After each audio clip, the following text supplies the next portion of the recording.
Hi, good day. I'm Andrea Perez from BS at Sci 2C, and for today's video, I will be discussing about the pedigree analysis that I made based on the instructions of Activity 2 in genetics. As you can see in the illustration shown, the trait that I choose is the height.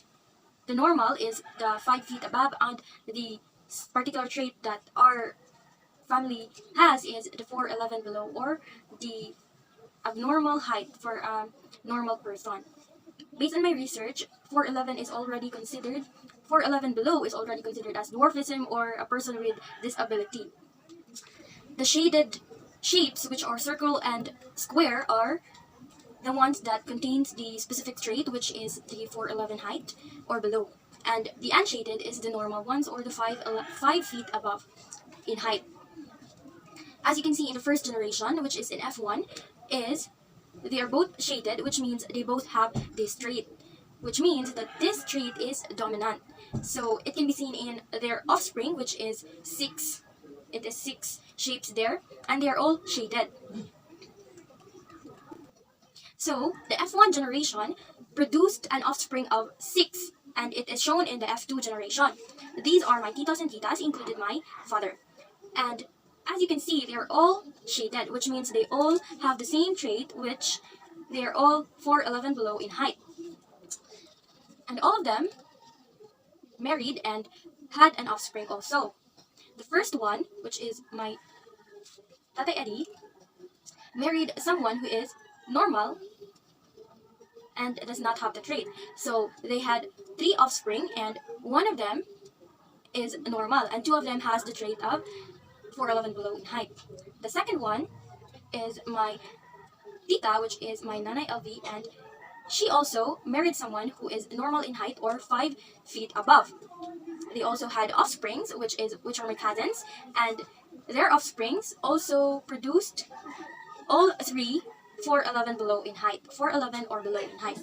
So they all carried that trait from the F1 generation to the third generation. The third offspring of the F1 generation is my tita also, which is Nanay Tilan, and she also married someone who is 4'11 or 4'11 below, and they also had offsprings, 4 offsprings, and also all of them had the trait of 4'11 below in height. And the fourth one is my Tatay Melchor, and he married someone who is 5 feet above, which is normal, and they also had 4 offsprings, and 3 of them are 5 feet or 5 feet above, and one has the trait of 4'11 or below in height. And the fifth one is my father, which married also someone who is 4'11 or below, and had me, which is obviously I carry the trait because I am only 4'11. And lastly, the sixth offspring is my Tita Esther, which also had the trait because she's also shaded, and she married someone who is 5 feet or 5 feet above, and they also had offsprings, 2 offsprings, but these 2 offsprings also had a trait of 4'11 or below in height.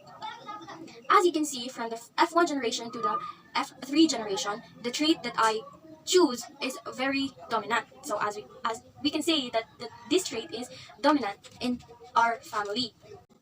Based on the pedigree analysis that I made and based on the discussion I discussed earlier, the dominant trait is the 4'11 or below in height. And the recessive trait is the 5 feet or above in height. Pattern of inheritance, complete dominance.